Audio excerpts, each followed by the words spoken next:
샬롬, 류 선생의 구속사 천국열차, 유도순 목사님의 신구약 성경 파노라마를 낭독하는 시간입니다. 지금은 사무엘하 파노라마 12장입니다. 죄가 더한 곳에 더욱 넘치는 은혜. 12장의 내용은 하나님이 보내신 선지자 나단을 통하여 다윗이 죄를 자복하고 회개하는 내용입니다. 성경은 문제에 대한 해답입니다. 그러니까 11장에서 발생한 문제에 대한 해답이 12장에서 주어지고 있는 셈입니다. 사울 왕은 죄를 범하자 즉시 왕위가 폐하여졌습니다. 그런데 다윗의 경우는 왕위가 폐하여지지를 않고 징벌의 선고를 받았습니다. 그러면 엄청난 죄를 범했음에도 다윗은 어찌하여 폐하여지지 않을 수가 있었는가? 자세한 점을 본문 관점에서 살펴보기로 하고 결론부터 말씀을 드린다면 7장에 세워주신 메시아 언약이 있었기에 가능한 것입니다. 메시아 언약이 왜 필요한 것이며 죄를 범할 때마다 폐하여진다면 하나님의 구원 계획이 어떻게 될 것인가를 생각해 보시기를 바랍니다. 하나님의 계획은 벌써 중단이 되고 실패로 끝나고 말았을 것입니다. 그러면 의로우신 하나님께서 다윗이 범한 죄를 어떻게 처리하셨는가 하는 문제가 대두됩니다. 이는 하나님의 공의와 결부가 되는 중심적인 주제인 것입니다. 이를 6단원으로 나누어 자세하게 살펴보고자 합니다. 첫째 단원 1절에서 6절 이런 자는 죽을 자라. 둘째 단원 7절에서 12절 당신이 그 사람이라. 셋째 단원 13절에서 15절 당신의 죄를 사하였나이다. 넷째 단원 16절에서 23절 아버지의 원대로 하옵소서. 다섯째 단원 24절에서 25절 여호와의 사랑을 입은 자. 여섯째 단원 26절에서 31절 영광을 우리에게 돌리지 마소서. 첫째 단원 1절에서 6절 이런 자는 죽을 자라. 12장은 여호와께서 나단을 다윗에게 보내시니 하고 시작이 됩니다. 1절 상반절. 하나님께서는 전에도 나단을 다윗에게 보내신 적이 있으십니다. 그때는 가서 내 종 다윗에게 말하기를 너가 나를 위하여 내가 살 집을 건축하겠느냐 여호와가 너를 위하여 집을 지으리라는 7장 4절 11절 메시아 언약을 세워주셨던 것입니다. 그런데 하나님께서 나단을 다윗에게 또 보내신 것입니다. 이번에는 다윗이 범한 죄를 드러내게 하시기 위해서 보내셨습니다. 나단은 다윗에게 말하기를 한 성읍에 두 사람이 있는데 한 사람은 부하고 한 사람은 가난하니 하고 1절 비유를 들어서 다윗 자신이 판단하도록 합니다. 먼저 생각할 점은 죄를 범한 다윗이 하나님을 찾은 것이 아니라 하나님께서 선수적으로 찾으셨다는 점입니다. 이는 다윗에게 회개할 기회를 주시기 위한 긍휼이요 자비입니다. 하나님께서 선지자를 보내실 때에는 아직은 소망이 있는 시간입니다. 나단이 든 비유는 부한 자가 한 가난한 자에게 행한 횡포였습니다. 부한 자에게는 양과 소가 힘이 많았으나 가난한 자는 오직 자식처럼 기르고 있는 작은 암양 새끼 한 마리 뿐이었다고 말합니다. 그런데 부자에게 손님이 오매 자기 양과 소를 아껴 잡지 아니하고 가난한 사람의 자식 같은 양 새끼를 빼앗아다가 잡았다는 것입니다. 나단의 말을 들으면서 다윗은 억울한 일을 당한 백성에 대한 상소를 하고 있는 줄로 여긴 모양입니다. 다윗이 그 사람으로 말미암아 노하여 나단에게 이르되 여호와의 살아계심을 두고 맹세하노니 이 일을 행한 그 사람은 마땅히 죽을 자라 하고 5절 사형을 받아 마땅하다고 말합니다. 사도 바울은 로마서에서 죄론을 말씀하는 중에 그들은 이 같은 일을 행하는 자는 사형에 해당한다고 하나님께 정하심을 알고도 자기들만 행할 뿐만 아니라 또한 그런 일을 행하는 자들을 옳다 하느니라고 로마서 1장 32절 지도자들의 잘못을 지적했습니다. 다윗은 이 같은 행포를 행한 자는 죽어 마땅함을 알면서도 이에 비할 수 없는 끔찍한 죄를 범했던 것입니다. 둘째 단원 7절에서 12절 당신이 그 사람이라. 나단이 다윗에게 이르되 당신이 그 사람이라 하고 손가락으로 가리키듯 지적합니다. 그런 후에 이스라엘의 하나님 여호와께서 이와 같이 이르시기를 내가 너를 이스라엘 왕으로 기름 붓기 위하여 너를 사울의 손에서 구원하고 너의 주인의 집을 너에게 주고 너의 주인의 아내들을 너의 품에 두고 이스라엘과 유다 족속을 너에게 맡겼느니라 하고 하나님께서 베푸신 은혜를 상기시킵니다. 그리고 만일 그것이 부족하였을 것 같으면 내가 너에게 이것저것을 더 주었으리라 하십니다. 7절 8절 그렇습니다. 만일 그것이 부족할 것 같으면 이것저것을 얼마든지 더 주실 수 있으신 하나님이십니다. 그러한데 어찌하여 너가 여호와의 말씀을 없인 여기고 나 보기에 악을 행하였느냐? 너가 칼로 햇사람 우리아를 치되 암몬 자손의 칼로 죽이고 그의 아내를 빼앗아 너의 아내로 삼았도다고 9절 구체적으로 죄를 적시하십니다. 이는 나단의 말이 아니라 하나님 여호와께서 이와 같이 이르시기를 한 7절 상반절 하나님의 말씀이요 나 보기에 하시는 하나님의 책망인 것입니다. 은밀한 중에 범한 자신의 숨은 죄를 낱낱이 적발해내시는 하나님 앞에 내가 여호와 앞에 죄를 범하였노라고 13절 상반절 즉석에서 인정하고 자백합니다. 다윗의 자백은 비록 짧게 나타나 있지만 그렇지만 하는 식의 변명이 없는 짧기에 더욱 솔직한 데가 있습니다. 사울왕은 그렇지가 못했습니다. 사무엘의 책망을 듣고는 나는 실로 여호와의 목소리를 청종하여 여호와께서 보내신 길로 가서 아말렉 왕 아각을 끌어왔고 아말렉 사람들을 진멸하였으나 다만 백성이 하고 사무엘상 15장 20절 21절 길게 변명을 늘어놓으면서 백성들에게 죄를 전가시켰던 것입니다. 다윗이 죄를 지적받은 시점은 아이가 반드시 죽으리라는 말로 보아 사건이 있은 지 1년이라는 시간이 흐른 뒤였음을 알게 됩니다. 그동안 다윗의 심령 상태는 어떠했을 것인가? 다윗이 내가 여호와께 죄를 범하였노라 하고 13절 상반절 시인을 하자 하나님께서는 여호와께서도 당신의 죄를 사하셨나니 하고 13절 중반절 즉석에서 사하여 주십니다. 하나님의 사하심은 어찌 그리 빠른지요? 이 점을 다윗은 시편 32편에서 이렇게 진술합니다. 내가 입을 열지 아니할 때 종일 신음함으로 내 뼈가 쇠하였도다. 주의 손이 주야로 나를 누르시오니 내 진액이 빠져서 여름 가뭄의 마름같이 되었나이다. 내가 이르기를 내 허물을 여호와께 자복하리라 하고 주께 내 죄를 아뢰고 내 죄악을 숨기지 아니하였더니 곧 주께서 내 죄악을 사하였나이다. 시편 32편 3절에서 5절 나단의 책망 중에 특히 주목해야 할 점은 이 일로 말미암아 여호와의 원수가 크게 비방할 거리를 얻게 하였다는 대목입니다. 14절 상반절 이 사건의 최대 피해자는 하나님이시라는 말입니다. 여기에는 교훈적인 면과 신학적인 면 두 가지 의미가 있는데 첫째는 하나님의 이름이 너희 때문에 이방인 중에서 모독을 받는 듯다 한 로마서 2장 24절 윤리적인 면입니다. 그런데 둘째로 여기에는 신학적인 의미가 있는데 그것은 우리 형제들을 참사하던 자 곧 우리 하나님 앞에서 밤낮 참사하던 자라 한 계시록 12장 10절 사탄의 참소입니다. 이 점이 여호와의 원수가 크게 비방할 거리를 얻게 하였다는 말에 나타납니다. 이런 맥락에서 다윗이 범한 죄를 묵과하실 수가 없고 죄에 대한 책임을 물으셔야만 하는 것입니다.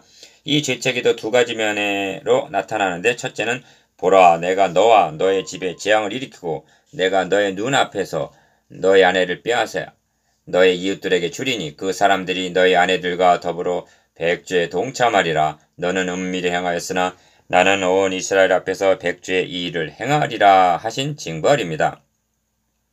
11절 12절 징계하시는 하나님 이 점에서 징계를 받을 때 어떤 태도를 취해야 하는가를 말씀드리는 것이 도움이 될 것입니다. 두 가지 반응으로 나타나게 되는데 첫째는 내 아들아 주의 경계하심을 경히 여기지 말며 한 히브리서 12장 5절 상반절 경히 여김 즉 우연히 일어난 일인 양 여긴다는 것입니다. 신본주의 사상에는 우연이란 없습니다. 둘째는 그에게 꾸지람을 받을 때 낙심하지 말라 한 히브리서 12장 5절 하반절 하나님께 버림을 당한 양 좌절하는 반응입니다. 이는 오히려 믿음이 있는 사람들에게 나타나기 쉬운 반응입니다. 경히 여기는 것이나 낙심하는 것 모두가 바른 자세는 아닌 것입니다. 히브리서 기자는 징계의 목적을 오직 하나님 우리의 유익을 위하여 그의 거룩하심에 참여하게 하시기 위하여 징계하신다고 말씀합니다. 그러므로 무릇 징계가 당시에는 즐거워 보이지 않고 슬퍼 보이나 후에 그로 말미암아 연단받은 자들은 의에 평강한 열매를 맺나니 합니다. 히브리서 12장 10절에서 11절 그래서 다윗은 징벌을 받을 때 내가 잠잠하고 입을 열지 아니함은 주께서 이를 행하신 까닭이니이다 합니다. 시편 39편 9절 우리는 여호와께서도 당신의 죄를 사하셨나이다 하심으로 종결이 된 줄로 여기는데 당신이 죽지 아니하려니와 당신이 낳은 아이가 반드시 죽으리라 하는 것이 아닌가 13절 14절 원수로 크게 비방할 거리를 얻게 했다는 것은 윤리적인 차원만이 아니라 대적 사탄에게 참수할 동기를 부여했다는 신학적인 의미라는 점을 인식해야만 합니다. 그러면 사탄의 참소가 당신이 낳은 아이가 죽는 것으로 해결이 된단 말인가?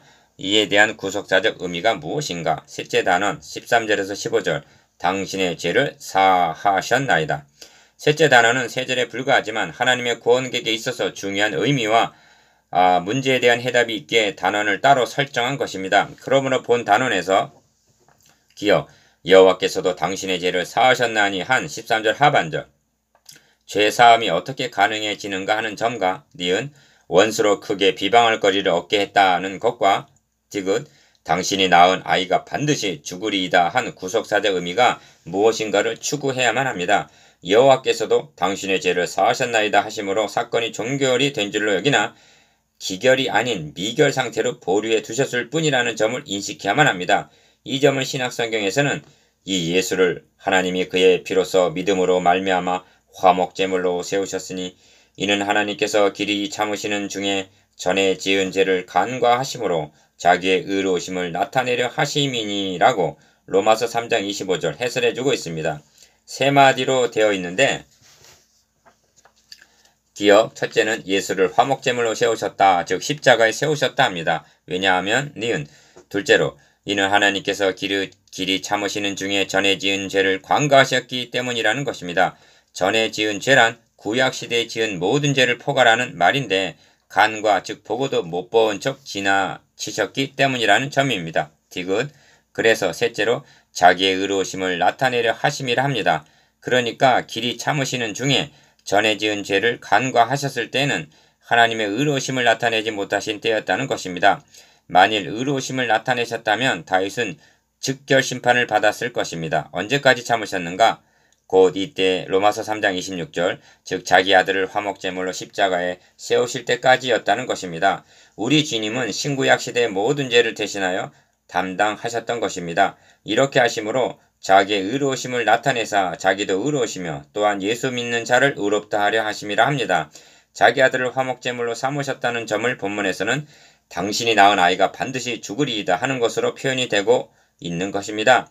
이 점을 히브리서에서는 이로 말미암아 그 그리스도는 새 언약의 중보자시니 이는 첫 언약 때 범한 죄에서 속량하려고 죽으사라고 히브리서 9장 15절 해설해주고 있습니다. 그러므로 다윗이 범한 죄도 근원적으로는 그 아이가 아니라 다윗의 자손으로 오실 하나님의 아들의 죽으심을 통해서만 해결될 수가 있었음을 놓쳐서는 아니 됩니다. 다윗은 진술하기를 허물의 사함을 받고 자신의 죄가 가려진 자는 복이 있도다 하는데 시편 32편 1절 바세바가 낳은 아이가 죽음으로 다윗의 죄가 사하여지고 가려질 수가 있단 말인가? 다윗의 자손으로 오실 그리스도가 죽으심으로 죄가 사하여지고 원수의 비방도 입을 다물게 할 수가 있다는 뜻입니다. 이런 맥락에서 아이가 반드시 죽으리라 한 것은 기어 자신보다 자식이 죽는 것을 통하여 죄의 가공스러움을 깨닫게 하시려는 도덕적인 의미와 니은 궁극적으로는 우리 대신 죽으실 다윗의 자손 예수 그리스도에게로 우리를 인도해주는 신학적인 의미가 있는 것입니다. 이 점에서 다윗이 바세바와 동침한 후 선지자 나단이 저에게 온 때라는 표제가 있는 시편 51편을 음미해 보는 것이 도움이 될 것입니다. 하나님이여 주의 인자하심을 따라 내게 은혜를 베푸시며 주의 많은 긍휼을 따라 내 죄악을 지워 주소서. 나의 죄악을 맑게 씻으시며 나의 죄를 깨끗이 제하소서. 물은 나는 내 죄가를 아오니 내 죄가 항상 내 앞에 있나이다. 내가 죄악 중에 출생하였으며 어머니가 죄 중에서 나를 잉태하였나이다. 시편 51편 1절에서 3절 5절 이를 관찰해보면 다윗은 어쩌다 실수하여 죄를 범한 것으로 진술하고 있지를 아니합니다. 다윗은 자신이 죄 중에 잉태되어 죄 덩어리로 출생했다고 고백하고 있는 것입니다. 그러면 다윗만이 죄 중에 잉태되어 죄악 중에 출생한 것입니까?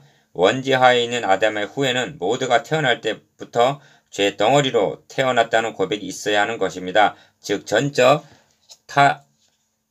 타락하고 전적 부패하여 전적으로 무능한 존재임을 인정하는 말씀인 것입니다. 다윗은 나를 정결하게 하소서 나의 죄를 씻어 주소서 하면서 주께서는 제사를 기뻐하지 아니하시나니 그렇지 아니하면 내가 드렸을 것이라 주는 번제를 기뻐하지 아니하시나이다. 시편 51편 16절 즉 짐승이 대신 죽는 속죄의 제로는 불가능하다는 점을 깨달았던 것입니다. 이는 당시로서는 놀라운 깨달음이 아닐 수가 없습니다.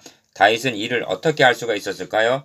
주께서 내 귀를 통하여 내게 들려주시기를 제사와 예물을 기뻐하지 아니하시며 번제와 속죄제를 요구하지 아니하신다 하신지라. 그때 내가 말하기를 내가 왔나이다. 나를 가리켜 기록한 것이 두루마리 책에 있나이다. 시편 40편 6절에서 7절.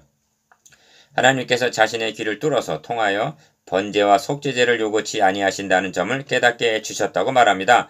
또한 하나님이 자기 자신을 요구하신다는 것을 깨닫고는 내가 왔나이다 한 진술이 신약성경에서는 하나님이 제사와 예물을 원하지 아니하시고 오직 나를 위하여 한 몸을 예비하셨다 하고 히브리서 10장 5절 예수 그리스도에게서 성취가 되었다고 말씀합니다. 천마리 만마리 짐승이 아닙니다. 하나님의 의로우심을 충족시키기 위해서 한 몸을 예비하셨던 것입니다.